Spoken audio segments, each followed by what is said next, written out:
বহুরূপী class 10 এর first unit টেস্টে আছে। এটি একটি ছোট গল্প। এখান থেকে মোট 4 ধরনের প্রশ্ন আসে, যেমন বহু বিকল্পীয় প্রশ্ন বা এমসিকিউ, যেগুলো প্রত্যেকটি 1 নম্বর করে। নেক্সট, অতি সংক্ষিপ্ত উত্তরধর্মী প্রশ্ন বা এসএকিউ, এগুলোও 1 নম্বর করে প্রত্যেকটি।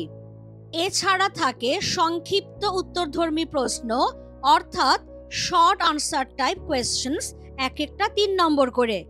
এবার সেটা একটা 3 নম্বরের কোয়েশ্চেনও থাকতে পারে, বা 1+2 বা 2+1 বা 1+1+1 এরকম ভেঙে ভেঙেও থাকতে পারে। নেক্সট, যেটা রচনাধর্মী প্রশ্ন, অর্থাৎ এসে টাইপ কোয়েশ্চেন্স, এগুলো এক একটি 5 নম্বর করে। এখানেও একটা ফ্ল্যাট 5 মার্কসের কোয়েশ্চেন থাকতে পারে, বা 1+4 কিংবা 4+1 কিংবা 1+1+3 এরকম বিভিন্ন ভাগে ভেঙে ভেঙেও থাকতে পারে। পড়বার এবং বোঝবার সুবিধের জন্য সম্পূর্ণ ভিডিওটিকে কয়েকটি চ্যাপ্টার্সে ভাগ করে নেওয়া হয়েছে। এবার তোমরা চাইলে কেউ একটা বা দুটো স্পেসিফিক চ্যাপ্টার দেখতেই পারো, কিন্তু আমি যেটা বলবো, যদি গল্পটা ভালো করে বুঝতে হয় এবং সেখান থেকে কোয়েশ্চেনের আনসার ঠিক মতো করতে হয়, তাহলে একবার অন্তত খুব ভালো করে মন দিয়ে গল্পটা দেখো, আলোচনাটা শোনো, তাহলেই দেখবে আর বুঝতে কোনো অসুবিধে থাকছে না। বহুরূপী গল্পের স্রষ্টা হচ্ছেন সাহিত্যিক সুবোধ ঘোষ। সুবোধ ঘোষ সম্পর্কে আমরা ঠিক সেই তথ্যগুলোই জানবো যেগুলো আমাদের পরীক্ষার জন্য খুব ইম্পর্টেন্ট, যেখান থেকে পরীক্ষায় কোয়েশ্চেন আসেই। যেমন, তার জন্ম হয় 1910 সালে এবং মৃত্যু হয় 1980 সালে। জন্মস্থান বিহারের হাজারিবাগ এলাকা। কর্মজীবনে তিনি বহু বিচিত্র অভিজ্ঞতা অর্জন করেন, কারণ বিভিন্ন জায়গায় ঘুরে ঘুরে কাজ ছিল তার। সেই জন্যেই কর্মসূত্রে তিনি বহু বিচিত্র যে অভিজ্ঞতা অর্জন করছেন, সেইগুলোরই প্রতিফলন ঘটছে তার সাহিত্যে। উল্লেখযোগ্য গ্রন্থের মধ্যে পরশুরামের কুঠার, ফসিল, তিলাঞ্জলি, ক্যাকটাস, ভারত প্রেম কথা, এরকম আরো অনেক আছে, কিন্তু এগুলোই প্রধান। ছোট গল্প তিনি তো সৃষ্টি করেইছেন, পাশাপাশি উপন্যাস, প্রবন্ধ, নাটক, গবেষণামূলক গ্রন্থও সৃষ্টি করেছেন। পুরস্কার: জগত্তারিণী স্বর্ণপদক, খুবই বিখ্যাত একটি পুরস্কার, যেটি তাকে প্রদান করে কলকাতা বিশ্ববিদ্যালয়। এই কয়েকটি বেসিক ইনফরমেশন, প্রাথমিক তথ্য জানলেই যথেষ্ট আমাদের পক্ষে, যাতে আমরা প্রশ্নের উত্তর করতে পারি। বহুরূপী গল্পটি যে মূল গ্রন্থের অন্তর্গত, সেটি হলো সুবোধ ঘোষের গল্প সমগ্র 3য় খণ্ড। এর প্রকাশকাল 1994 খ্রিস্টাব্দ। এবার প্রশ্ন হচ্ছে, বহুরূপী কারা?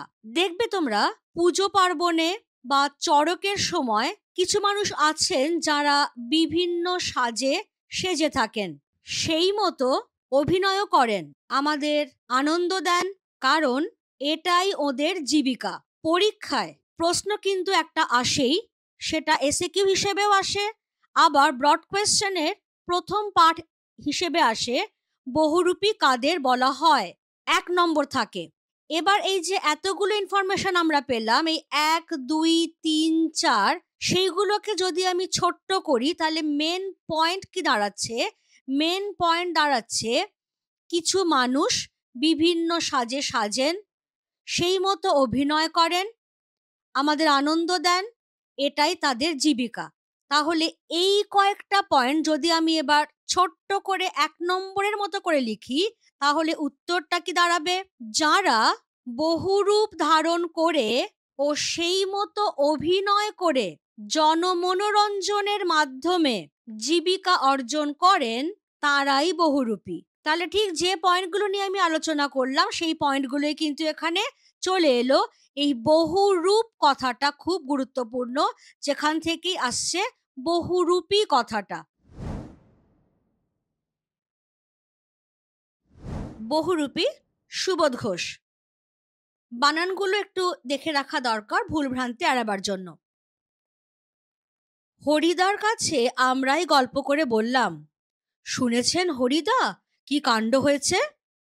উনানের মুখে ফুঁ দিয়ে আর অনেক ধোঁয়া উড়িয়ে নিয়ে হরিদা এইবার আমাদের কথা জবাব দিলেন, না, কিছুই শুনিনি। জগদীশবাবু যে কি কাণ্ড করেছেন শোনেননি হরিদা? হরিদা বলছেন, না রে ভাই, বড় মানুষের কাণ্ডের খবর আমি কেমন করে শুনবো? আমাকে বলবেই বা কে? 7 দিন হলো এক সন্ন্যাসী এসে জগদীশবাবুর বাড়িতে ছিলেন। খুব উঁচু দরের সন্ন্যাসী, হিমালয়ের গুহাতে থাকেন, সারা বছরে শুধু একটি হরিতকি খান, এছাড়া আর কিছুই খান না। সন্ন্যাসীর বয়সও 1000 বছরের বেশি বলে অনেকেই মনে করেন।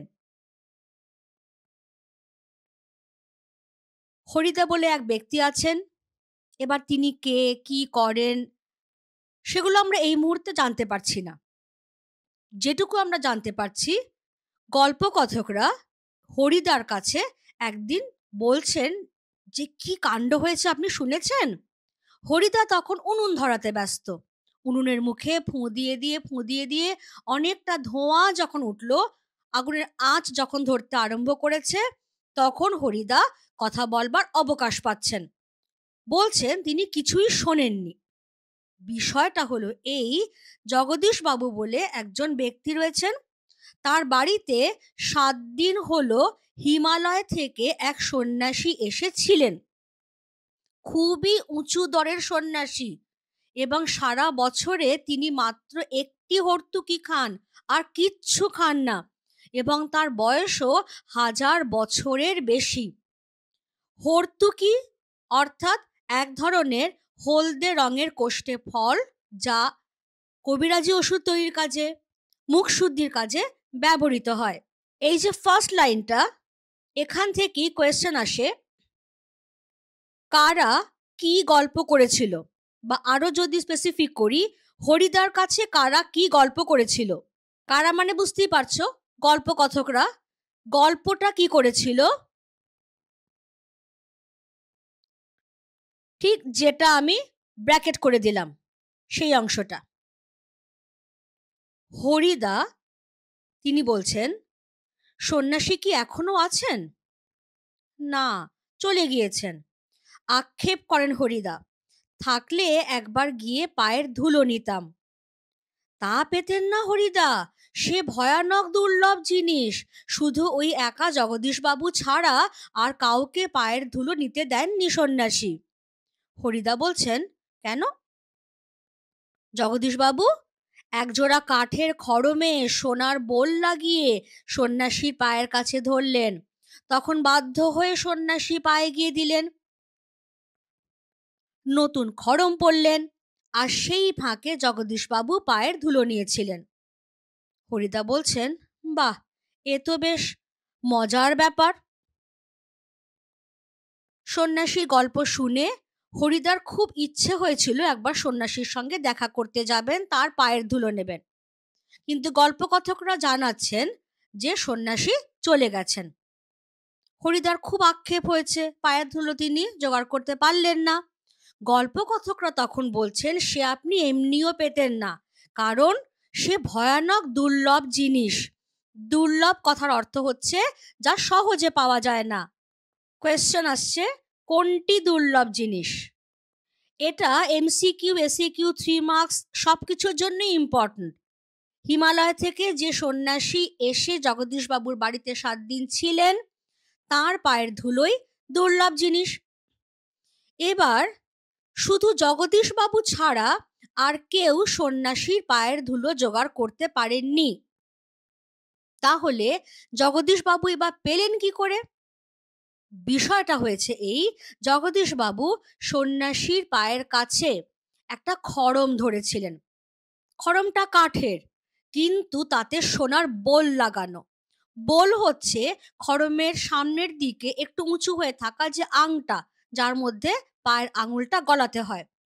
এবার যেই জগদীশবাবু সোনার বোল লাগানো কাঠের খড়ম সন্ন্যাসীর পায়ের কাছে ধরলেন, তখন বাধ্য হয়ে সন্ন্যাসীকে সেটা পরবার জন্য পা এগিয়ে দিতে হলো।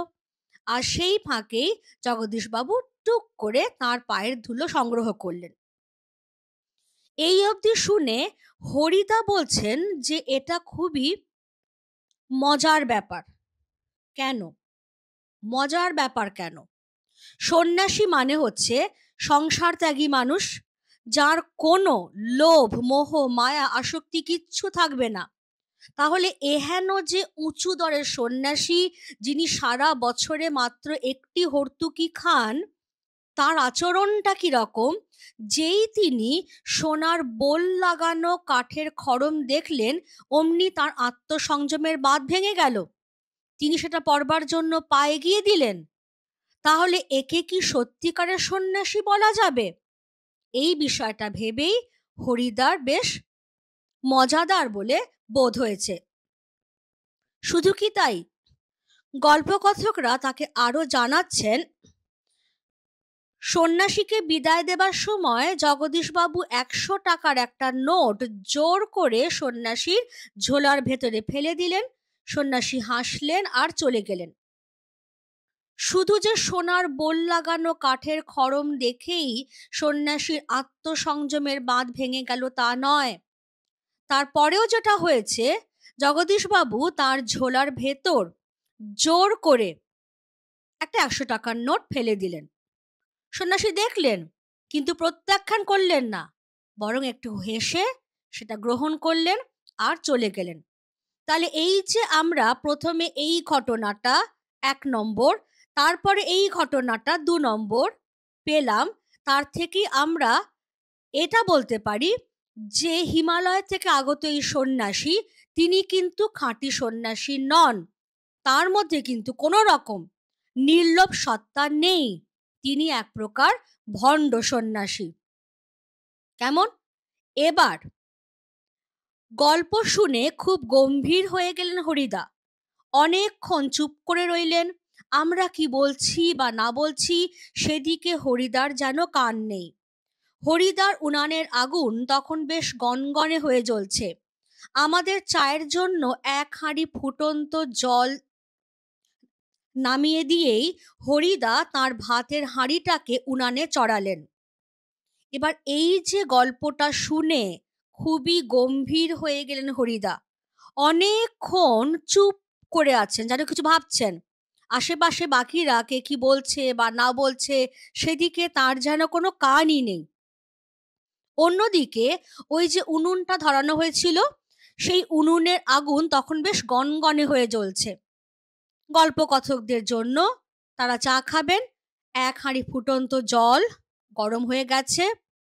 তিনি সেটাকে নামিয়ে দিয়ে তার ভাতের হাঁড়িটাকে উনুনে চড়িয়ে দিলেন। হরিদা কোথায় থাকেন? শহরের সবচেয়ে সরু এই গলিটার ভেতরে এই ছোট্ট ঘরটাই হরিদার জীবনের ঘর। কোয়েশ্চেনটা আমি দিয়ে দিই, হরিদা কোথায় থাকেন? আর আমাদের 4 জনের সকাল সন্ধ্যার আড্ডার ঘর। চা চিনি আর দুধ আমরাই নিয়ে আসি। হরিদা শুধু তার উনানের আগুনের আঁচে জল ফুটিয়ে দেন। খুবই গরিব মানুষ হরিদা, কিন্তু কাজ করতে হরিদার প্রাণের মধ্যেই যেন একটা বাধা আছে। ইচ্ছে করলে কোনো অফিসের কাজ কিংবা কোনো দোকানের বিক্রিওয়ালার কাজ পেয়ে যেতে পারেন হরিদা, কিন্তু ওই ধরনের কাজ হরিদার জীবনের পছন্দই নয়। একেবারে ঘড়ির কাঁটার সামনে সময় বেঁধে দিয়ে আর নিয়ম করে নিয়ে রোজই একটা চাকরির কাজ করে যাওয়া হরিদার পক্ষে সম্ভব নয়। হরিদার উনানের হাঁড়িতে অনেক সময় শুধু জল ফোটে, ভাত ফোটে না। এই একঘেয়ে অভাবটাকে সহ্য করতে হরিদার আপত্তি নেই, কিন্তু একঘেয়ে কাজ করতে ভয়ানক আপত্তি। হরিদা তাহলে কলকাতা শহরের সবচেয়ে সরু একটা গলির ভেতর এক চিলতে ছোট্ট ঘরে থাকেন। সেটাই তার জীবনের ঘর। আর সেটাই গল্পকথকদের 4 জন, তারা মোট 4 জন আছেন হরিদাকে নিয়ে, তাদের সকাল সন্ধ্যার আড্ডার ঘর। এবার আড্ডা জমানোর একটা অন্যতম শর্ত হচ্ছে চা পান করা। বলাই হচ্ছে যে চা, চিনি আর দুধ গল্পকথকরাই নিয়ে আসেন, হরিদা শুধু ফুটন্ত জলটা দেন যাতে চাটা করা যাবে। কারণ হরিদা খুব গরিব। হতে পারেন খুব গরিব, কিন্তু কাজ করতে হরিদার প্রাণের মধ্যেই একটা বাধা আছে। কি ধরনের কাজ? একদম ঘড়ির কাঁটার সামনে সময় বেঁধে দিয়ে রোজ নিয়ম করে একই ধরনের কাজ তিনি করতে চান না। অথচ হরিদা চাইলেই কিন্তু কোনো অফিসের কাজ বলো বা দোকানে বিক্রিওয়ালার কাজ বলো পেয়ে যেতে পারেন, কিন্তু ওই যে একঘেয়ে কাজ ওইটা তিনি করবেন না। সেই জন্য হরিদার উনুনের হাঁড়িতে অনেক সময় শুধু জল ফোটে, ভাত ফোটে না। দারিদ্রটা কখনো দূর হচ্ছে না, কিন্তু এই একঘেয়ে অভাবটাকে তিনি সহ্য করবেন তবু ভালো, কিন্তু একঘেয়ে কাজ তিনি করবেন না। হরিদার জীবনে সত্যিই একটা নাটকীয় বৈচিত্র্য আছে, আর সেটাই হরিদার জীবনের পেশা।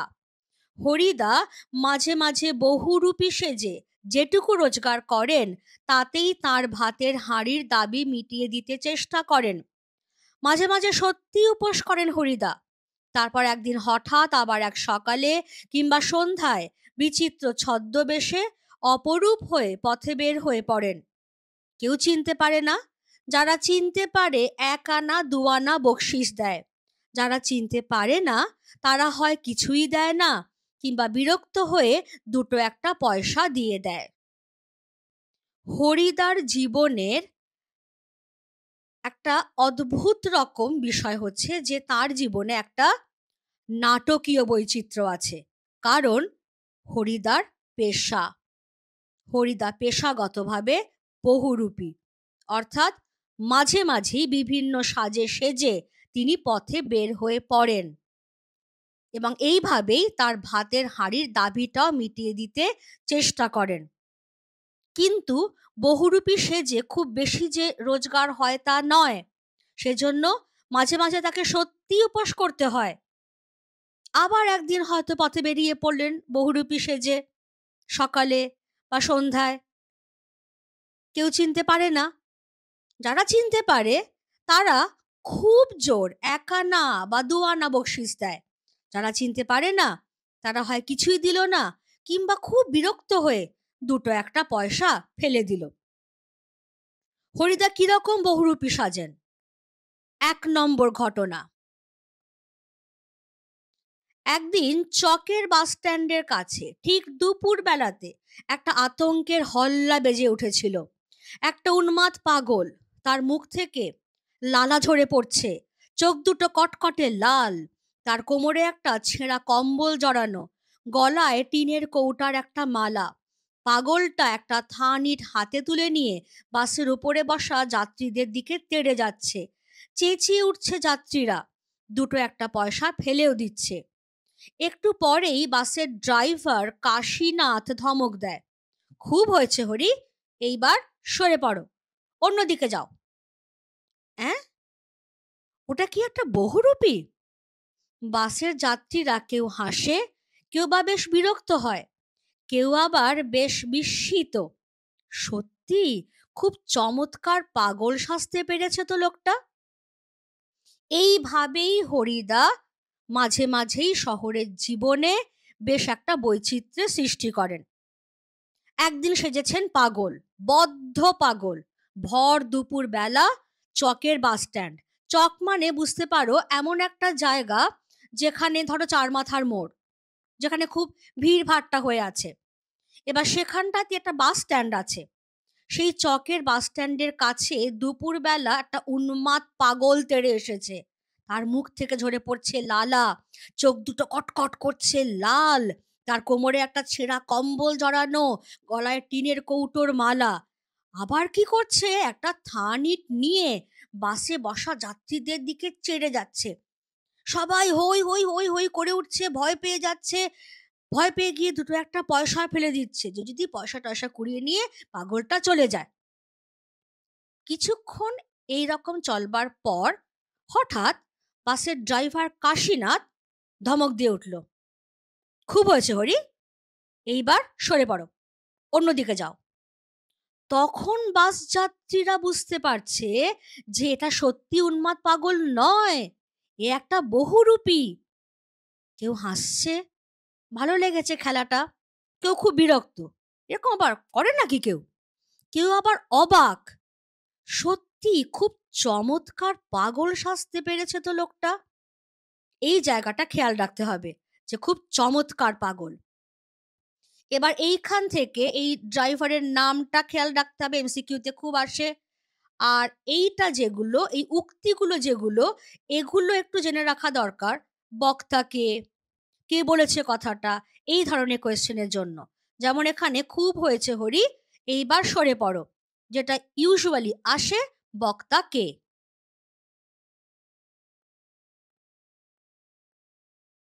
বক্তা বুঝতেই পারছো, বাসের ড্রাইভার কাশীনাথ। এ তো গেল প্রথম ঘটনা। এবার কি, হরিদার জীবন এই রকম বহুরূপের খেলা দেখেই একরকম চলে যাচ্ছে। এই শহরের জীবনে মাঝে মাঝে বেশ চমৎকার ঘটনা সৃষ্টি করেন বহুরূপী হরিদা। 2 নম্বর ঘটনায় আমরা প্রবেশ করছি। সন্ধ্যার আলো সবেমাত্র জ্বলেছে, দোকানে দোকানে লোকজনের ব্যস্ততা আর মুখরতাও জমে উঠেছে। হঠাৎ পথের উপর দিয়ে ঘুঙুরের মিষ্টি শব্দ রুমঝুম করে বেজে বেজে চলে যেতে থাকে। এক রূপসী বাইজি প্রায় নাচতে নাচতে চলে যাচ্ছে। শহরে যারা নতুন এসেছে তারা 2 চোখ বড় বড় করে তাকিয়ে থাকে, কিন্তু দোকানদার হেসে ফেলে। হরির কাণ্ড, হ্যাঁ, এটা একটা বহুরূপী নাকি? কারোর কারোর মুগ্ধ চোখের মোহভঙ্গ হয়, আর যেন বেশ একটু হতাশ স্বরে প্রশ্ন করে ওঠে।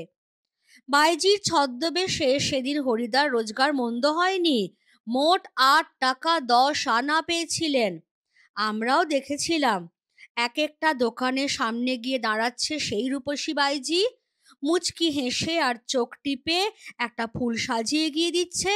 দোকানদারও হেসে ফেলে আর একটা সিকি তুলে নিয়ে বাইজির হাতের ফুল সাজির ওপর ফেলে দেয়।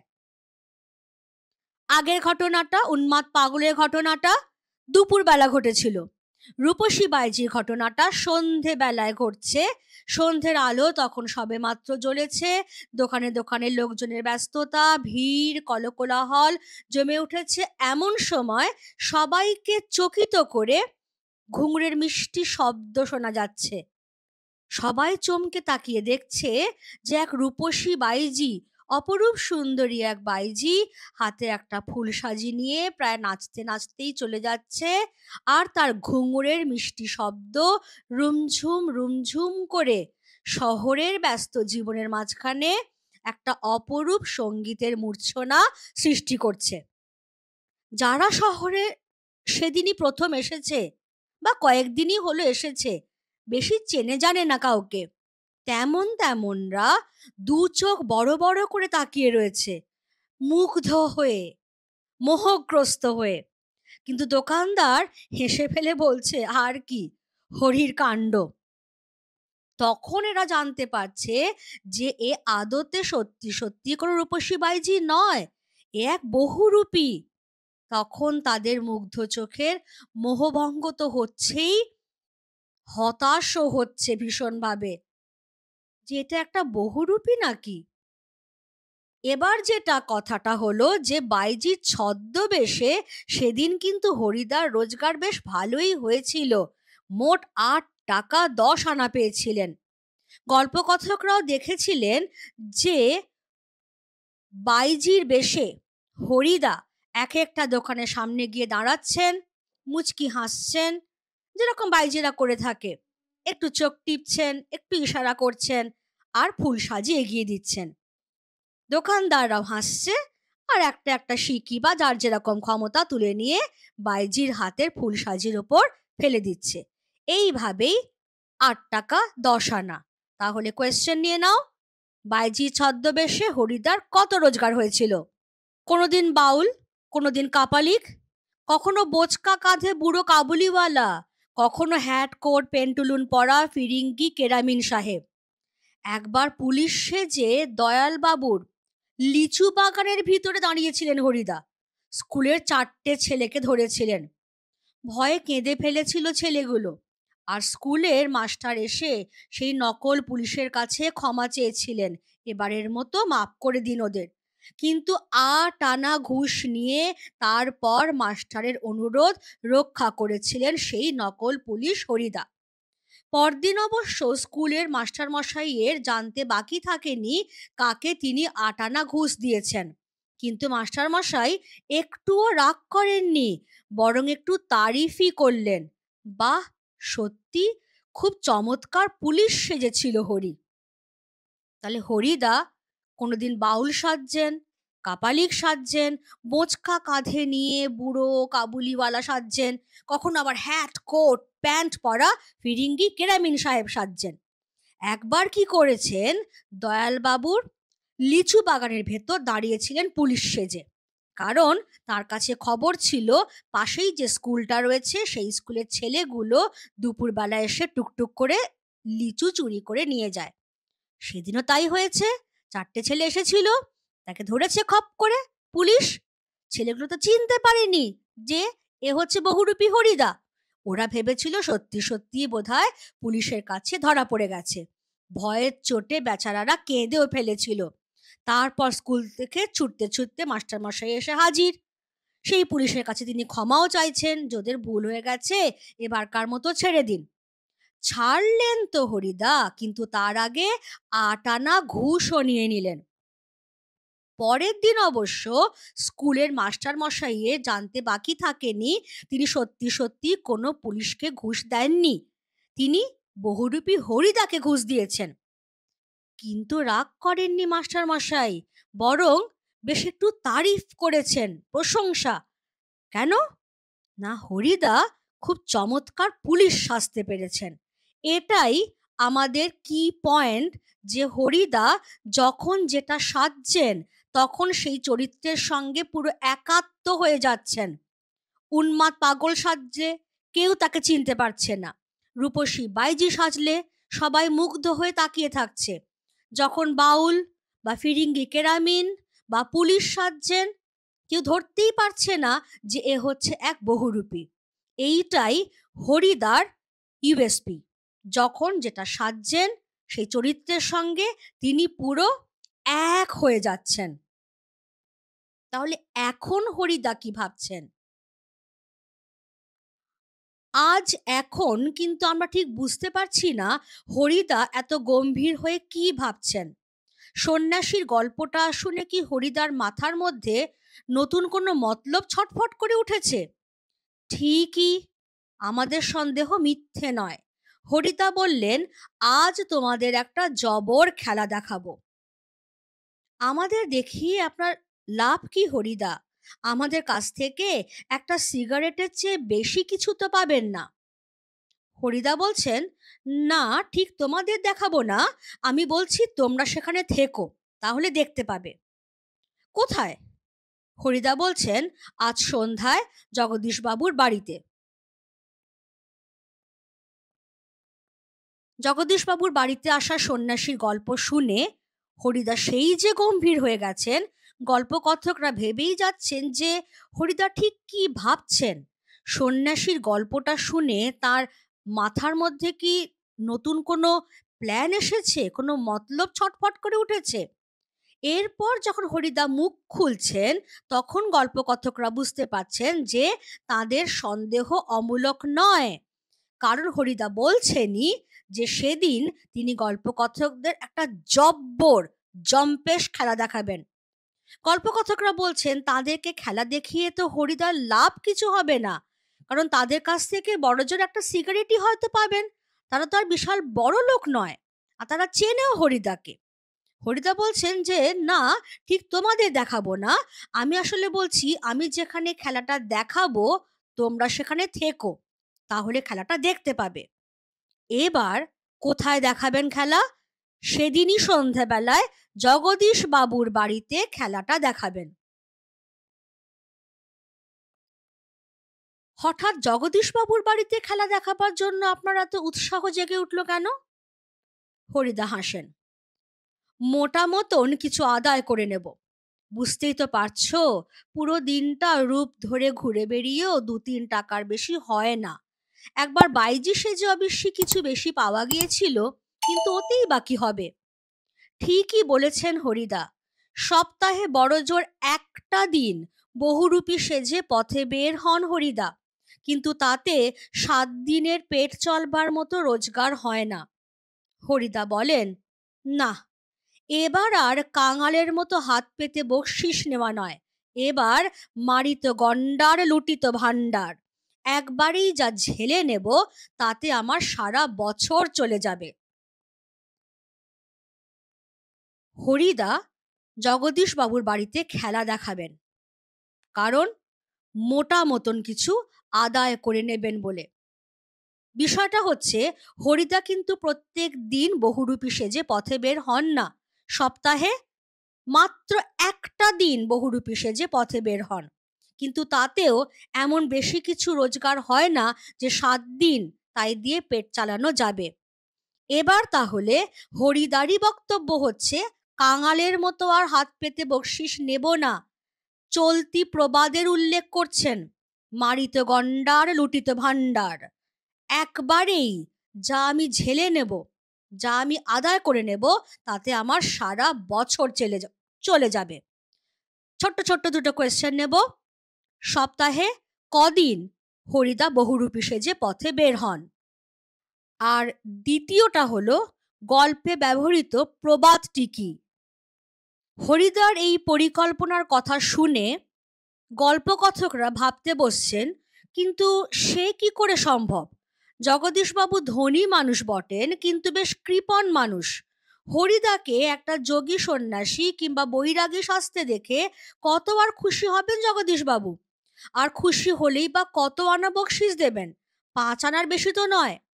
হরিদা বলেন, তোমরা যদি দেখতে চাও তবে আজ ঠিক সন্ধ্যাতে জগদীশবাবুর বাড়িতে থেকো। আমরা বললাম, থাকবো। আমাদের স্পোর্টের চাঁদা নেবার জন্য আজ ঠিক সন্ধ্যাতেই জগদীশবাবুর কাছে যাব। গল্পকথকরা ভাবছেন, জগদীশবাবু হতে পারেন খুব ধনী, কিন্তু বেশ কৃপণ, সহজে পয়সা বার করতে চান না। তাহলে হরিদাকে একটা যোগী সন্ন্যাসী শাস্ত্রে দেখে বা বৈরাগী শাস্ত্রে দেখে কত আর খুশি হবেন? তিনি তো চিনেই ফেলবেন। আর খেলা দেখে খুশি হয়ে বড় জোর কত, ৫ আনা, তার বেশি তো আর বকশিস দেবেন না। তাহলে হরিদা যে বলছেন যে একবারই এমন কিছু তিনি মোটা মতন আদায় করে নেবেন যাতে সারা বছর চলে যাবে, সেটা কি করে সম্ভব? এই সমস্ত ভাবনার মাঝখানেই হরিদা বলছেন, তোমরা যদি খেলা দেখতে চাও তবে সেদিন, যেদিন কথা হচ্ছে, ঠিক সন্ধ্যাবেলাতে জগদীশবাবুর বাড়িতে থেকো। গল্পকথকরাও বলছেন থাকবেন, কারণ তাদেরও সামনে স্পোর্টস আসছে, সেই স্পোর্টসের চাঁদা নেবার জন্য তারা সেই দিনই জগদীশবাবুর বাড়িতে যাবেন। বড় চমৎকার আজকে এই সন্ধ্যার চেহারা। আমাদের শহরের গায়ে কতদিন তো চাঁদের আলো পড়েছে, কিন্তু কোনোদিন তো আজকের মতো এমন একটা স্নিগ্ধ ও শান্ত উজ্জ্বলতা কখনো চারদিকে এমন সুন্দর হয়ে ফুটে ওঠেনি। ফুরফুর করে বাতাস বইছে। জগদীশবাবুর বাড়ির বাগানের সব গাছের পাতাও ঝিরিঝিরি শব্দ করে কি যেন বলতে চাইছে। জগদীশবাবুর বাড়ির বারান্দাতে মস্ত বড় একটা আলো জ্বলছে। সেই আলোর কাছে একটা চেয়ারের উপর বসে আছেন জগদীশবাবু। সাদা মাথা, সাদা দাড়ি, সৌম্য শান্ত ও জ্ঞানী মানুষ জগদীশবাবু। আমরা আমাদের স্পোর্টের চাঁদার খাতাটিকে জগদীশবাবুর হাতে তুলে দিয়ে দাঁড়িয়ে আছি। এই ঘটনাটা ঘটছে এবার জগদীশবাবুর বাড়িতে। সন্ধেবেলা, বড় চমৎকার সেই সন্ধ্যের চেহারাটা। এর আগেই শহরের গায়ে অনেক দিনই জ্যোৎস্না এসে পড়েছে, কিন্তু সেদিনকার মতো এমন একটা স্নিগ্ধ ও শান্ত উজ্জ্বল জ্যোৎস্না কোনো দিন দেখা যায়নি। আর তার সঙ্গেই যোগ্য সঙ্গত করছে ফুরফুর করে বয়ে যাওয়া বাতাস, সেই বাতাসের দোলায় জগদীশ বাবুর বাড়ির বাগানের সব গাছের পাতাও মর্মর ধ্বনি তুলছে। এমন একটা অপূর্ব সন্ধ্যাবেলাতে জগদীশবাবুর বাড়ির বারান্দায় একটা মস্ত বড় আলো জ্বলছে, আর সেই আলোর কাছে একটা চেয়ারের ওপর জগদীশবাবু বসে আছেন। কেমন দেখতে তাকে? এক মাথা সাদা চুল, সাদা দাড়ি, সৌম্য চেহারা, শান্ত এবং জ্ঞানী মানুষ জগদীশবাবু। তার কাছে গোল হয়ে দাঁড়িয়ে রয়েছেন গল্পকথকরা। তাদের স্পোর্টসের চাঁদার খাতাটাকে জগদীশবাবুর হাতে তুলে দিয়ে তারা অপেক্ষমান যে কখন জগদীশবাবু কি চাঁদা দেন। চমকে উঠলেন জগদীশবাবু। বারান্দার সিঁড়ির দিকে তাকিয়ে জগদীশবাবুর দুই বিস্মিত চোখ অপলক হয়ে গেল। আমরাও চমকে উঠেছি বৈকি, আশ্চর্য হয়েছি, একটু ভয়ও পেয়েছি। কারণ সত্যি যে বিশ্বাস করতে পারছি না সিঁড়ির কাছে এসে যে দাঁড়িয়েছে সে কি সত্যিই হরিদা? ও চেহারা কি সত্যিই কোনো বহুরূপীর হতে পারে? জটাজুটধারী কোনো সন্ন্যাসী নয়, হাতে কমণ্ডলু নেই, চিমটে নেই, মৃগচর্মের আসনও সঙ্গে নেই, গৈরিক সাজও নেই। গল্পকথকরা যখন স্পোর্টসের চাঁদার খাতাটিকে জগদীশবাবুর হাতে তুলে দিয়ে অপেক্ষমান, এহেন সময় জগদীশবাবু চমকে উঠছেন বারান্দার সিঁড়ির দিকে তাকিয়ে। এতটাই অবাক হচ্ছেন যে তার দুই বিস্মিত চোখ পাতা ফেলতে ভুলে যাচ্ছে, অপলক হয়ে উঠছে চোখ। কি দেখছেন? সেই দিকে তাকিয়ে গল্পকথকরাও চমকে উঠেছেন, আশ্চর্য হয়েছেন, একটু ভয়ও পেয়ে গেছেন।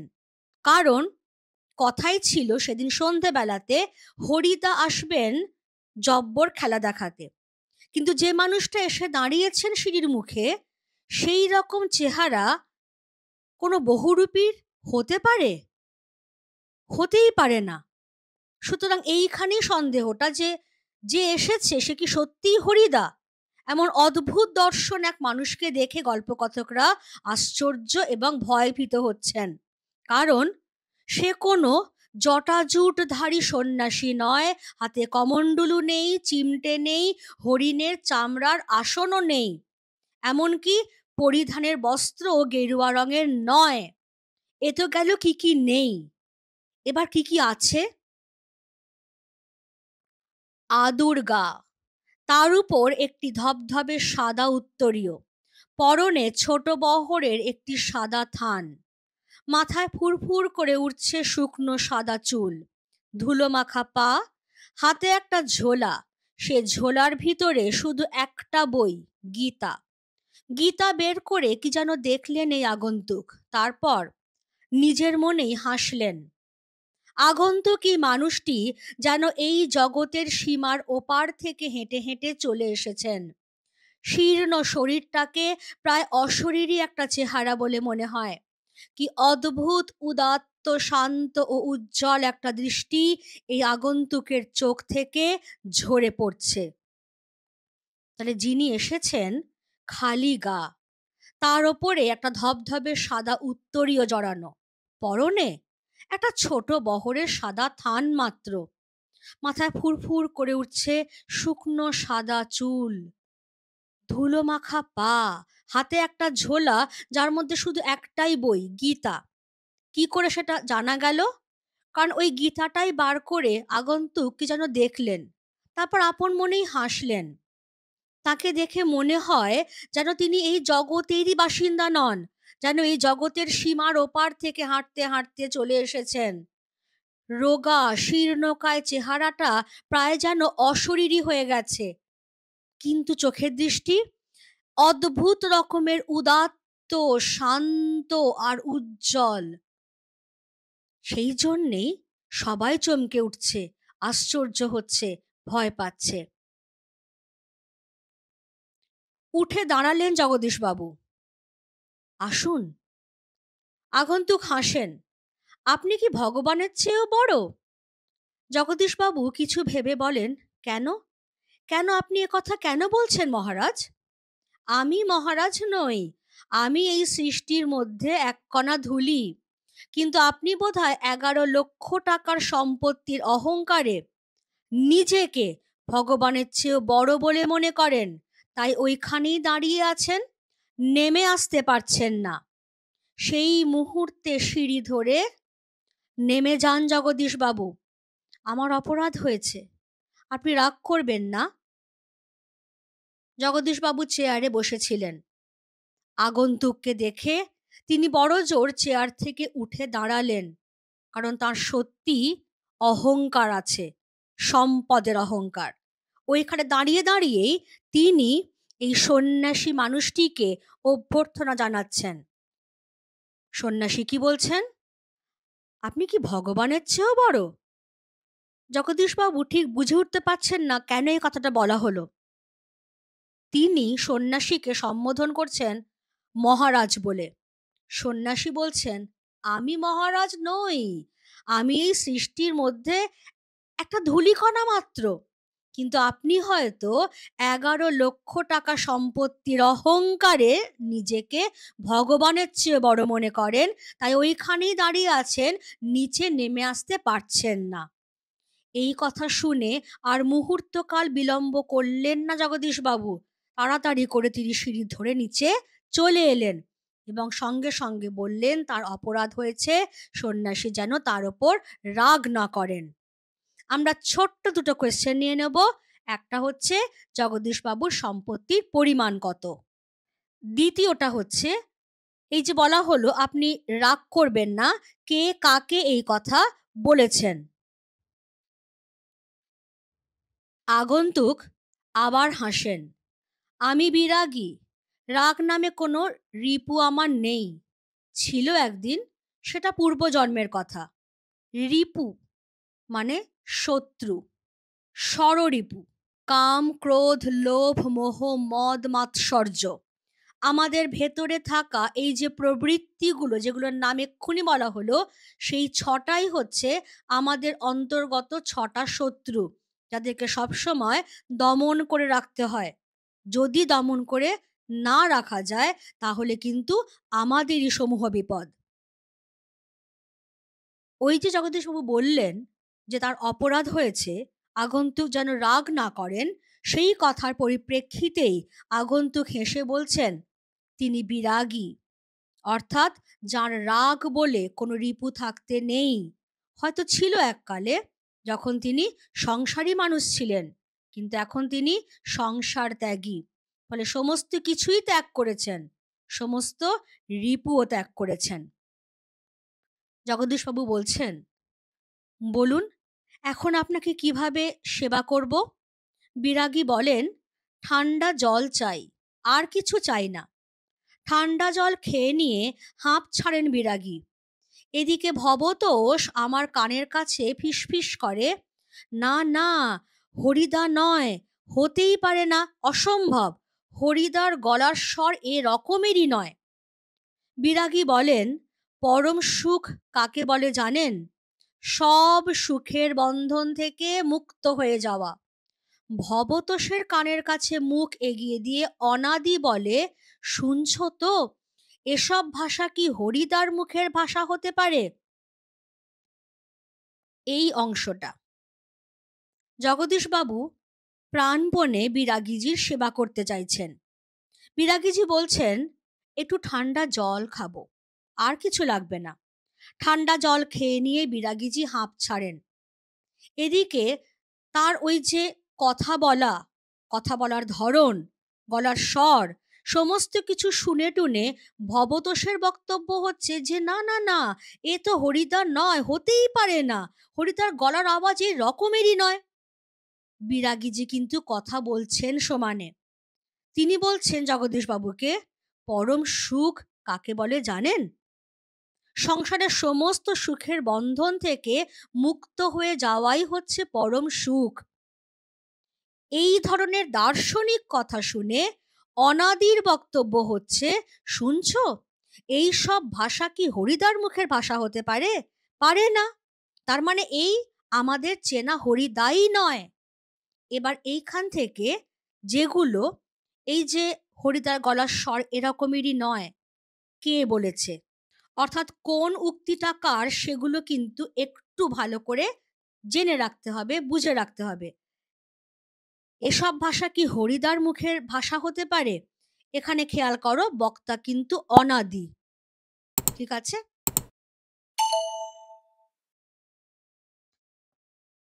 জগদীশবাবু ততক্ষণে সিঁড়ির ওপরে বসে পড়েছেন। বোধহয় বিরাগীর পা স্পর্শ করবার জন্যে তার হাত দুটো ছটফট করতে শুরু করেছে। জগদীশবাবু বলেন, আমার এখানে কয়েকটা দিন থাকুন বিরাগীজি, আপনার কাছে এটা আমার প্রাণের অনুরোধ। দুই হাত জোর করে বিরাগীর মুখের দিকে তাকিয়ে থাকেন জগদীশবাবু। বিরাগী হাসেন। বাইরে খোলা আকাশ থাকতে আর ধরিত্রীর মাটিতে স্থান থাকতে আমি এক বিষয়ীর দালান বাড়ির ঘরে থাকবো কেন বলতে পারেন? বিরাগীজি, জগদীশবাবুর গলার স্বরের আবেদন করুণ হয়ে ছলছল করে। বিরাগী বলেন, না, আপনার এখানে জল খেয়েছি এই যথেষ্ট। পরমাত্মা আপনার কল্যাণ করুন, কিন্তু আপনার এখানে থাকা আমার পক্ষে সম্ভব নয়। জগদীশবাবু তখন বলছেন, তবে অন্তত একটু কিছু আজ্ঞা করুন, যদি আপনাকে কোনো। বিরাগী বলছেন, না না, আমি যার কাছে পড়ে আছি তিনি আপনার চেয়ে কিছু কম নয়, কাজে আপনার কাছে আমার তো কিছু চাইবার দরকার হয় না। জগদীশবাবু বলছেন, তবে কিছু উপদেশ শুনিয়ে যান বিরাগীজি, নইলে আমি শান্তি পাব না। বিরাগী বলছেন, ধন জন যৌবন কিছুই নয় জগদীশবাবু, ওসব হলো সুন্দর সুন্দর এক একটি বঞ্চনা। মন প্রাণের সব আকাঙ্ক্ষা নিয়ে শুধু সেই একজনের আপন হতে চেষ্টা করুন, যাকে পেলে এই সৃষ্টির সব ঐশ্বর্য পাওয়া হয়ে যায়। আচ্ছা, আমি চলি। জগদীশবাবু বলেন, আপনি একটা মিনিট থাকুন বিরাগীজি। তাহলে যখন বিরাগী বলছেন যে পরম সুখ কাকে বলে, সংসারের সমস্ত সুখের বাঁধন থেকে মুক্ত হয়ে যাওয়াই হচ্ছে পরম সুখ। এই কথা শুনতে শুনতে জগদীশবাবু ততক্ষণে সিঁড়ির ওপরে বসে পড়েছেন। বিরাগীর পা দুটো স্পর্শ করবার জন্য তার হাত ছটফট করছে, কিন্তু অনুমতি না পেলে তিনি কি করে তার পা স্পর্শ করবেন? এদিকে জগদীশবাবু বিরাগীকে অনুরোধ করছেন যে তার বাড়িতে কয়েকটা দিন থাকবার জন্য। বিরাগী সবিনয়ে সেই অনুরোধ প্রত্যাখ্যান করছেন, কারণ তিনি বলছেন যে বাইরে এই খোলা আকাশ রয়েছে, ধরিত্রীর মাটিতে এত জায়গা রয়েছে, তাহলে আমি এক বিষয়ী মানুষের দালান বাড়ির ঘরে কেন থাকবো আপনি বলতে পারেন? জগদীশবাবু তাও অনুরোধ করছেন। বিরাগী এবার বলছেন, না না না, আপনার এখানে জল খেয়েছি এটাই যথেষ্ট। ঈশ্বর আপনার মঙ্গল করুন, কিন্তু আপনার এখানে থাকা তো আমার পক্ষে সম্ভব নয়। তখন জগদীশবাবু বলছেন, তাহলে অন্তত কিছু একটু আজ্ঞা করুন আমাকে, যদি আপনাকে কোনোভাবে একটু সেবা করতে পারি আর কি। বিরাগী বলছেন যে না না, আমি যার কাছে পড়ে আছি তিনি গোটা দুনিয়ার মালিক, তিনি আপনার চেয়ে কিছু কম নয়, কিন্তু আমি তো তার কাছেই পড়ে আছি, কাজে আপনার কাছে আমার তো আর কিছু চাইবার দরকার হয় না। তখন জগদীশবাবু বলছেন, তাহলে অন্তত কিছু উপদেশ শুনিয়ে যান, নইলে আমি শান্তি পাব না। বিরাগে তখন বলছেন, ধনসম্পদ, জনসম্পদ বা যৌবন, যার গর্বে আমরা সাধারণত গর্বিত হয়ে থাকি, যে আমার এত এত টাকা পয়সা আছে, আমার এত এত লোকবল আছে, আমার যৌবন আছে, কিন্তু সেই সবই হচ্ছে সুন্দর সুন্দর এক একটি বঞ্চনা। তারা আমাদের প্রতারিত করে, আমরা সেইগুলোর ফাঁদে পড়ে আসল সত্যটাকে ভুলে বসে থাকি। তাই আমাদের উচিত হচ্ছে মন প্রাণ সমস্ত সেই একজনের পায়ে ঢেলে দিয়ে তার আপন হতে চেষ্টা করা, যাকে পেলে এই সৃষ্টির সমস্ত ঐশ্বর্য পাওয়া হয়ে যায়। অর্থাৎ কায় মনোবাক্যে ঈশ্বরের পায়ে নিজেকে সমর্পিত করলেই সমস্ত কিছু আমার পাওয়া হয়ে যাবে। সেই চেষ্টাই আমাদের করা উচিত। এখান থেকে ছোট্ট একটা কোয়েশ্চেন, কে কি না হলে শান্তি পাবেন না? বিরাগীর এই এত সুন্দর কথা, এত উপদেশ শুনে জগদীশবাবু মুগ্ধ। তিনি বিরাগীজিকে বললেন চলে যাবার আগে, 1 মিনিট অপেক্ষা করুন বিরাগীজি। সিঁড়ির উপরে অচঞ্চল হয়ে 1 মিনিট দাঁড়িয়ে রইলেন বিরাগী। আজকের চাঁদের আলোর চেয়েও স্নিগ্ধ হয়ে এক জ্যোৎস্না যেন বিরাগীর চোখ থেকে ঝরে পড়ছে। ভবতোষ ফিসফিস করে, না না, ওই চোখ কি হরিদার চোখ হতে পারে? অসম্ভব। তাহলে এখানেও আমরা সেম জিনিসটা দেখে নেব যে এই চোখের কথাটা কে বলেছে? ভবতোষ। কেমন সেই চোখের দৃষ্টি? সেদিনকার চাঁদের আলোর চেয়েও স্নিগ্ধ হয়ে এক জ্যোৎস্না যেন সেই বিরাগীর চোখ থেকে ঝরে পড়ছে, যে বিরাগী জগদীশবাবুর অনুরোধে সিঁড়ির উপরে স্থির হয়ে 1 মিনিট দাঁড়িয়ে রয়েছেন। জগদীশবাবুর হাতে একটা থলি, থলির ভিতরে নোটের তাড়া। বিরাগীর পায়ের কাছে থলিটাকে রেখে দিয়ে ব্যাকুল স্বরে প্রার্থনা করেন জগদীশবাবু, এই প্রণামী, এই সামান্য 101 টাকা গ্রহণ করে আমাকে শান্তি দান করুন বিরাগীজি। আপনার তীর্থ ভ্রমণের জন্য এই টাকা আমি দিলাম। বিরাগী হাসেন, আমার বুকের ভিতরেই যে সব তীর্থ, ভ্রমণ করে দেখবার তো কোনো দরকার হয় না। জগদীশবাবু বলছেন, আমার অনুরোধ বিরাগীজি। বিরাগী বলেন, আমি যেমন অনায়াসে ধুলো মারিয়ে চলে যেতে পারি, তেমনি অনায়াসে সোনাও মারিয়ে চলে যেতে পারি। বলতে বলতে সিঁড়ি থেকে নেমে গেলেন বিরাগী। 101 টাকার থলিটা সিঁড়ির উপরেই পড়ে রইল। সেদিকে ভুলেও একবার তাকালেন না বিরাগী। তাহলে জগদীশবাবু বিরাগীজিকে অপেক্ষা করতে বললেন কেন? ওই প্রণামীর থলিটা তিনি নিয়ে আসবেন বলে।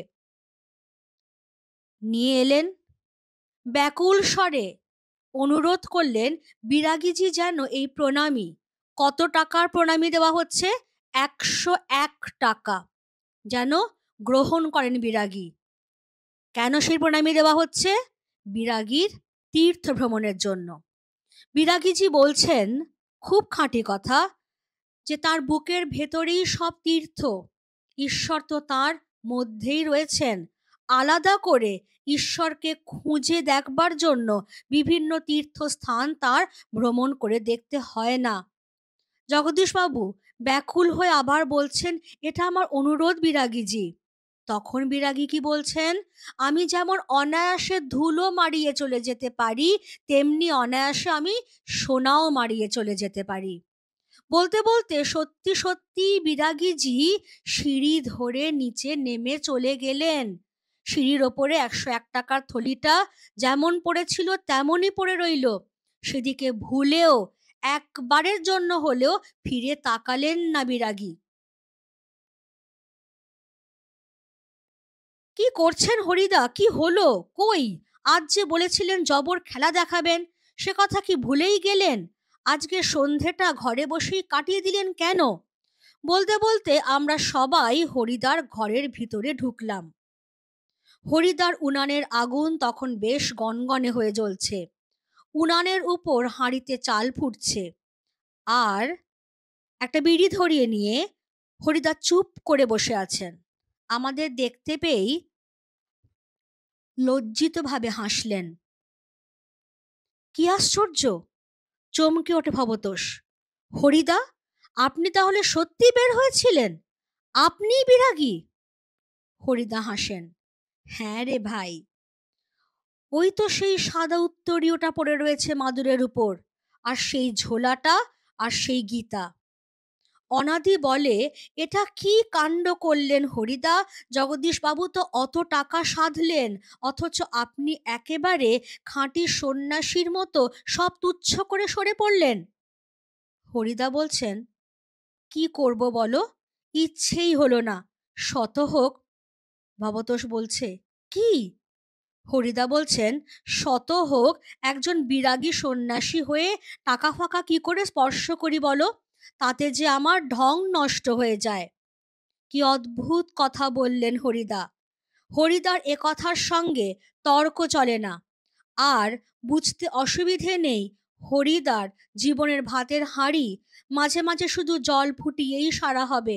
অদৃষ্ট কখনো হরিদার এই ভুল ক্ষমা করবে না। অনাদি বলে, কিন্তু আপনি কি জগদীশবাবুর কাছে গিয়ে আর কখনো? চেঁচিয়ে হেসে ওঠেন হরিদা। যাবই তো, না গিয়ে উপায় কি? গিয়ে অন্তত বকশিসটা তো দাবি করতে হবে। বকশিস? চেঁচিয়ে ওঠে ভবতোষ। সেটা তো বড়জোর ৮ আনা কিংবা ১০ আনা। হরিদা বিড়ি মুখে দিয়ে লজ্জিত ভাবে হাসেন। কি আর করা যাবে বলো? খাঁটি মানুষ তো নয়। এই বহুরূপীর জীবন এর বেশি কি আশা করতে পারে?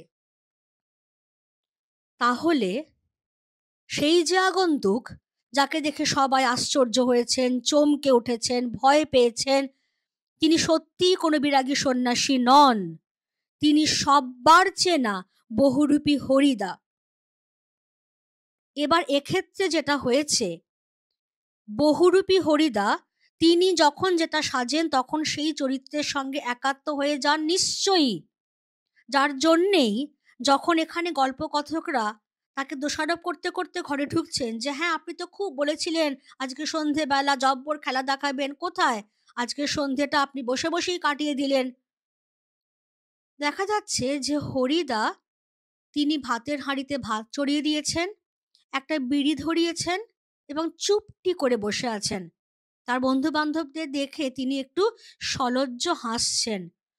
তাতেই তারা ধরতে পেরে গেছে, মানে আপনি বিরাগীজি?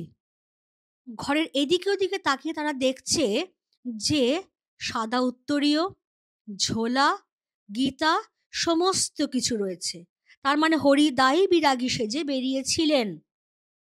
তাকে যখন জিজ্ঞাসা করা হচ্ছে যে আপনি এটা কি কাণ্ড করলেন, জগদীশ বাবু আপনাকে অত করে সাধলেন ১০১ টাকা। খেয়াল রেখো, এখনকার দিনের কথা বলা হচ্ছে না, কিন্তু অনেকদিন আগেকার কথা, যখন ১০১ টাকা মানে অনেকটা টাকা। এবার হরিদা সেটা সত্যিকারের বিরাগীর মতো প্রত্যাখ্যান করে চলে এলেন। এটা হরিদা কি কাণ্ড করলেন? হরিদা জবাবে বলছেন তার তো টাকাটা নেবার ইচ্ছেই হলো না। কারণ বিরাগী সন্ন্যাসী সেজে তিনি যদি সেই টাকা স্পর্শ করতেন, তাতে যে তার শিল্পী সত্তার অপমান হতো, শিল্পী সুলভ যে মর্যাদা, যে ঢং নষ্ট হয়ে যেত। সবাই ভাবছেন যে কি অদ্ভুত কথা। এই কথার সঙ্গে আর তর্ক চলে না, এবং এটাও বোঝা যায় যে অদৃষ্ট কখনো হরিদার এই ভুল ক্ষমা করবে না। অদৃষ্ট অর্থাৎ যা দেখা যায় না, ভাগ্য।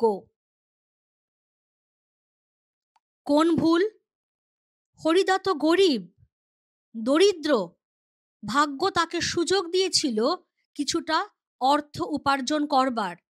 হরিদা তার শিল্পী সত্তার মর্যাদা রাখতে গিয়ে ভাগ্যের সেই সুযোগটা গ্রহণ করতে পারলেন না। তাহলে ভাগ্য তাকে কোনোদিন ক্ষমা করবে না। তার এই দারিদ্রটা চিরকালীন হয়ে থেকে যাবে। কোনোদিন না মেটা অভাব হরিদার জীবনের সঙ্গী হয়ে থেকে যাবে। বোঝাই যাচ্ছে হরিদার জীবনের ভাতের হাঁড়ি মাঝে মাঝে শুধু জল ফুটিয়েই সারা হবে। এবার এইখানে একটা জিনিস বুঝে নেওয়া দরকার, যে সত্যি যেরকম শিল্পী সুলভ মর্যাদার দাম রাখতে গিয়ে হরিদা টাকা স্পর্শ করেননি, এ কথা খাঁটি, তেমনি সেই সঙ্গে এটাও খাঁটি যে হরিদার মধ্যেই একটা নির্লোভ সত্তা রয়েছে। হরিদা প্রাণপণে বিরাগী। অর্থাৎ জগদীশবাবুর বাড়িতে প্রথমে যে সন্ন্যাসী এসেছিলেন তিনি নামেই সন্ন্যাসী, তিনি কিন্তু আসলে ভণ্ড একজন সন্ন্যাসী। আর হরিদা যিনি আদ্যন্ত সংসারী একজন মানুষ, তার মনের মধ্যেই কিন্তু এক বিরাগী বাস করছেন। সেজন্য একে শিল্পী সত্তার মর্যাদা রক্ষার তাগিদ এবং অন্যদিকে তার অন্তর্গত যে আসক্তিহীনতা সেটাই তাকে বাধা দিয়েছে ওই 101 টাকার প্রণামী গ্রহণ করতে। এবার কথাটা হলো, তাহলে কি হরিদা এর পরেও আবার জগদীশবাবুর বাড়িতে যাবেন? নিশ্চয়ই যাবেন। কারণ বহুরূপী সেজে আগের দিন যে খেলাটা তিনি দেখিয়ে এসেছেন, তার দরুন তার তো একটা বকশিস পাওনা হয়, সেই বকশিসটা তো আদায় করতে হবে। সেইটা শুনে ভবতোষ চিৎকার করে উঠছে, বকশিস? সামান্য বকশিস? সেটা তো বড় জোর 8 আনা কিংবা 10 আনা। তখন হরিদা হেসে বলছেন একটা সামাজিক সত্যের কথা, যে খাঁটি মানুষ তো নই আমরা, এই বহুরূপীর জীবনের থেকে বেশি কি আশা করতে পারে? অর্থাৎ বহুরূপী সেটা কোনো মান্যগণ্য পেশা নয়, লৌকিক পেশা। একজন শিক্ষক, একজন ডাক্তার, একজন ইঞ্জিনিয়ার যেরকম সম্মান পেয়ে থাকেন সমাজের কাছে, বহুরূপীরা সেই রকম সম্মান পান না, বরং তারা চিরকাল একটা অনাদর, উপেক্ষা, অবহেলাই পেয়ে এসেছেন। সেই উপেক্ষা আর অনাদর বুঝে নিতেই হরিদা আবার যাবেন জগদীশবাবুর বাড়িতে। কারণ তারা তো খাঁটি মানুষ নন, সমাজ তাদের খাঁটি মানুষ বলে তো মনেই করে না, তারা সামান্য বহুরূপী। সেই বহুরূপীর দরুন যে বকশিস পাওনা হয় সেটাই তিনি চাইতে যাবেন জগদীশবাবুর কাছে।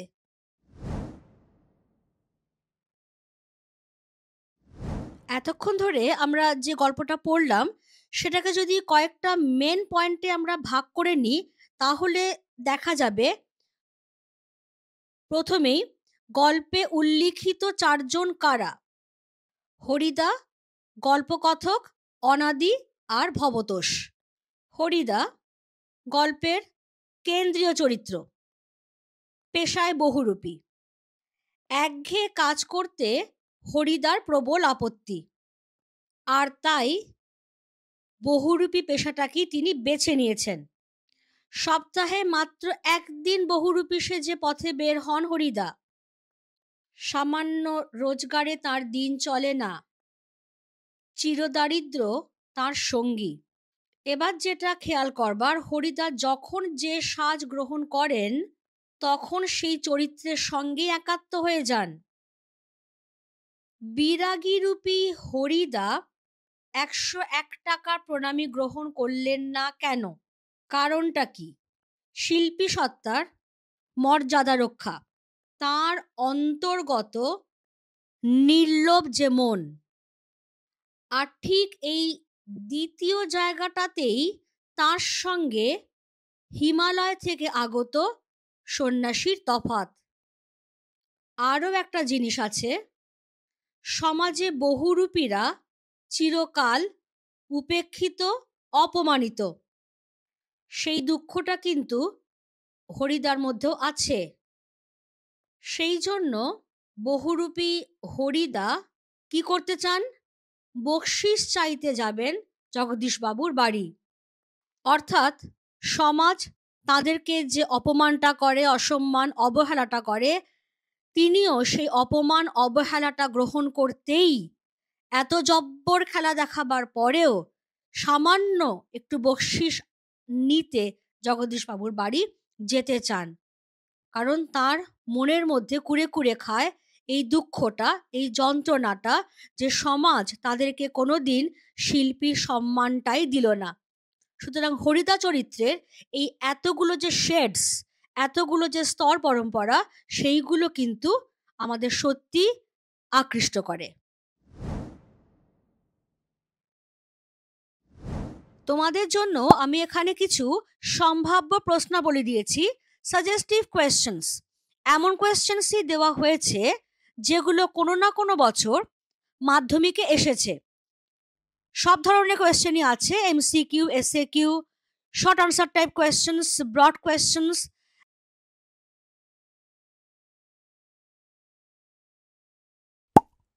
খেয়াল করতে হবে যে এমসিকিউ এর আনসার আমরা কিভাবে করব, একটা নির্দিষ্ট টেকনিক আছে। সেখানে কিন্তু কখনোই এমসিকিউ এর আনসার করতে গিয়ে আমরা ফুল সেন্টেন্স কপি করব না। সঠিক যে নিয়মটা সেটা হচ্ছে right option number and the option, এছাড়া একটাও বাড়তি কথা কিন্তু লেখার জায়গা নেই। তাহলে এবারে আমি যতগুলো এমসিকিউ দিয়েছি, 5টা দিয়েছি মোট, তার মধ্যে আমি বেছে নিচ্ছি 1.4টা। হরিদার গলার স্বর এরকমেরই নয় কথাটি বলেছে। এবার ওই পার্টিকুলার জায়গাটা একটু আমাদের দেখতে হবে। এমনিতে আমরা টেক্সট পড়ে এসেছি এবং আমি যেটা বারবার বলেছি, খুঁটিয়ে খুঁটিয়ে টেক্সট পড়তে হবে, তাহলেই কোন জায়গা থেকে কোয়েশ্চেন আসছে সেগুলো চট করে ধরা সম্ভব হবে। হরিদার গলার স্বর এ রকমেরই নয়, এবার কথাটা কে বলেছে? ভবতোষ। দেখো, ভবতোষ আমার কানের কাছে ফিসফিস করে, না না হরিদার নয়, হতেই পারে না, অসম্ভব, হরিদার গলার স্বর এরকমেরই নয়। তাহলে সঠিক উত্তর যে অপশনগুলো ছিল তার মধ্যে ভবতোষ। অপশন খ ভবতোষ, আর কিচ্ছু কিন্তু নয়। এটাই হচ্ছে প্যাটার্ন, টেকনিক। এবারে আমি এসে কিউতে যাচ্ছি। অনধিক 20 শব্দে উত্তর। এখানে যেটা বলাই থাকে সেটা হচ্ছে 10% শিথিলযোগ্য, শব্দ সংখ্যা 10% শিথিলযোগ্য। অর্থাৎ তুমি ম্যাক্সিমাম 22টা থেকে 23টা পর্যন্ত শব্দ খরচ করতে পারো, তার কম হলে কিন্তু কোনো ক্ষতি নেই। সুতরাং যেখানে শব্দ সংখ্যা সীমিত, সেখানে খুব প্রয়োজন না হলে উৎস উল্লেখ করবে না। তুমি বেশি লিখছো মানেই যে বেশি নম্বর পাবে এমনটা কিন্তু নয়, বরং যদি শব্দ সংখ্যা অনেকটা বেশি হয়ে যায় সেখানে কিন্তু নম্বরটা বরং কমে যাবে। কেমন? তাহলে এখানেও আমরা একটুখানি টেকনিকটা দেখে নেব যে কিভাবে কম কথায় যথাযথ উত্তর আমরা করতে পারি। বেছে নেব 2.3। পরম সুখ কাকে বলে জানেন? বক্তা পরম সুখ বলতে কি বুঝিয়েছেন? একটু আমরা টেক্সটে ফিরে যাব। দেখো, বিরাগী বলেন পরম সুখ কাকে বলে জানেন? সব সুখের বন্ধন থেকে মুক্ত হয়ে যাওয়া। এটাই উত্তর। তাহলে এইভাবে আমরা সাজাবো। এবার এমন ভাবে উত্তরটা করতে হবে যাতে বিরাগী যে হরিদা সেই ব্যাপারটাও আমি বুঝিয়ে দিতে পারি। তাহলে কি আনসার হবে? বক্তা অর্থাৎ বিরাগী রূপী হরিদা পরম সুখ বলতে বুঝিয়েছেন সব সুখের বন্ধন থেকে মুক্ত হয়ে যাওয়া। এখানে কিন্তু এর থেকে আর একটা শব্দও আমার বেশি খরচা করবার দরকার নেই, যেটুকু ইনফরমেশন দেওয়া হয়ে গেল। এবারে আমি চলে যাচ্ছি 3 নম্বর কোয়েশ্চেনে, যেখানে বলেই দেওয়া হয়েছে যে প্রসঙ্গ নির্দেশ সহ অনধিক 60 শব্দে উত্তর। এখানেও কিন্তু শব্দ সংখ্যা 10% শিথিলযোগ্য। আর প্রসঙ্গ নির্দেশ বলেই দিয়েছে মানে 3 নম্বর কোয়েশ্চেন থেকে, মানে যেগুলোতে 3 মার্কস রয়েছে বা 5 মার্কস রয়েছে, সেখানে কিন্তু আমাকে উৎস উল্লেখ করতেই হবে। 3.1টা বেছে নিচ্ছি। ভয়ে কেঁদে ফেলেছিল ছেলেগুলো। কোন ছেলেগুলো? এটার জন্য 1 নম্বর রয়েছে।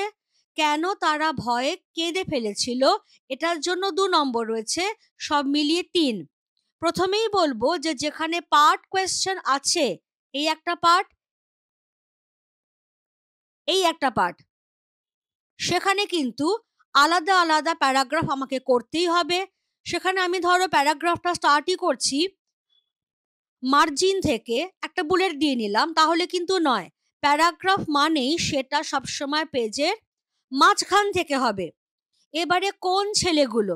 খেয়াল করো, সেই ঘটনার কথা বলা হচ্ছে যেখানে দয়াল বাবুর লিচু বাগানে স্কুলের ছেলেরা তারা ফল চুরি করতে এসেছিল। তাহলে সবটা ইনফরমেশন আমি কিন্তু ফার্স্ট পার্টে দেব না, সেটা আমার সেকেন্ড পার্টে কেন সেইখানটাতে দেব।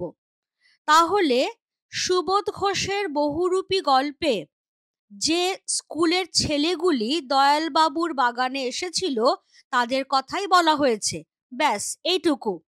এবার কেন তারা ভয়ে কেঁদে ফেলেছিল সেইখানে তুমি বলো যে তারা দয়ালবাবুর লিচু বাগানে লিচু চুরি করতে এসেছিল, সেখানেই নকল পুলিশ সেজে দাঁড়িয়েছিলেন বহুরূপী হরিদা।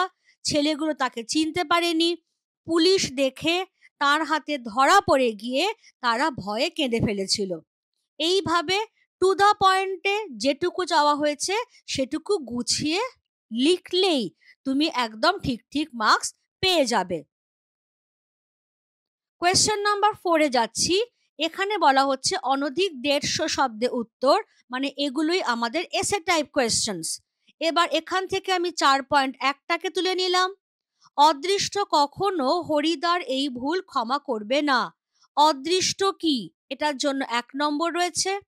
পার্ট কোয়েশ্চেন রয়েছে উক্তিটির মাধ্যমে কি বলতে চাওয়া হয়েছে, এটার জন্য রয়েছে 4, সব মিলিয়ে রয়েছে 5 মার্কস। উৎস উল্লেখ করবে।